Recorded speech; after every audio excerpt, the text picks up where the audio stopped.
girl ko na baby talaga. Gusto ko yung feel niya na parang talaga sa akin siya ng sandal.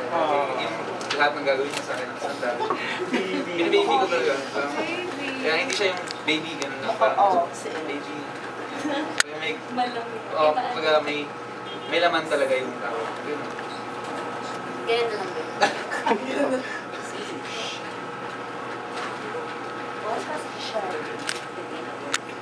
Hey guys! Okay na. Excuse me. Excuse me po.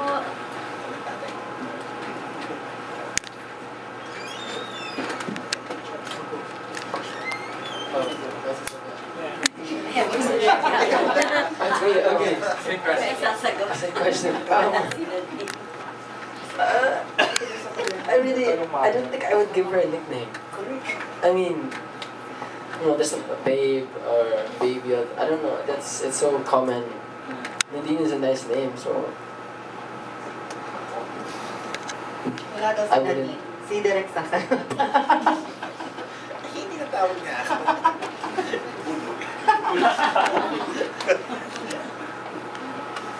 Congrats, guys. Thank you.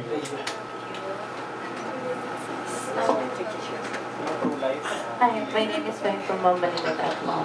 My question for James and Letty, what do you think is the parang ultimate secret or yung key factor why your tandem is very successful? And sige, yun muna yung first question. Actually, we get asked that question frequently. Until now, we're unable to answer it. There's no secret. Because we're just being ourselves, and it works. There's no secret. That's just how we are. Okay. If ever you'll be working with some other actors, or you'll be paired with another actress, or Nadine with another actor, do you think it would still be as confident as you are, as natural as you are, or as the same chemistry? Since parang you can have di mo alam yung secret and why it works with both of you. Actually, hindi namin alam because, frankly, we've come so far together and we've grown together. We've become so comfortable with each other that it gets easy. It gets so easy to do these scenes. So I don't know. It's unknown to me. Well, pwede rin naman po, but it'll take time. Kasi po yung with me and James, ang bilis eh. Parang even us, hindi po namin ma-explain kung bakit ganun po yung nangyari dun sa with the chemistry. It'll take time po. Okay, kay Direk naman. Thank you po.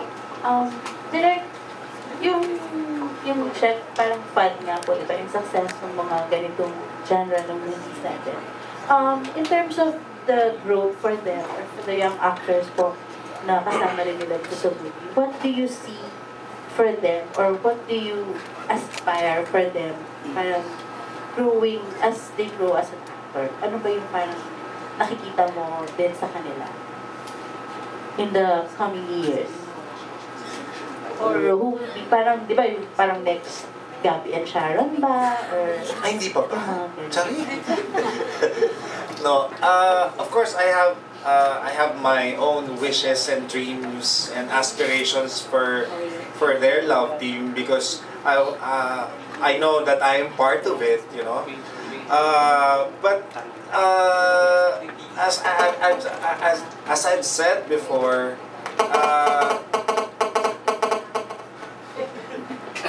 Albert, don't dance. As I've said before, yung love team na yan, ngayon, they're very hot, and eventually, they need to move on because individually, meron naman silang careers eh, di ba? So I want them to be one of the best actors in the Philippines eventually, di ba? Para mas malayo yung legacy nila as actors. Hindi lang sila fly-by-night actors, hindi lang overnight sensation na parang after this, nakalimutan na sila ng mga tao, di ba? Mas maganda yung tumatatak sila sa bawat project na gagawin nila, even with me or kahit hindi na ako, eventually, they need to move on and they need to do other stuff, di ba? Meron silang ibang mga direktor na makakatrabaho, ibang script na magagawa, na pwedeng hindi sila magkasama at tatangkilikin sila ng kanilang fans dahil mahusay silang mga artista. Yun naman ang importante. At yun ang lagi kong sinasabi sa kanila na alagaan nyo lang yung love team nyo. That's good. That's really, really good. And that's very important now. But eventually, ang makikita na ng tao ay yung talent ninyo. Di ba? Hindi na nila titignan na J-Team as love team. Individual na silang ma-recognize. Yun ang wish ko talaga.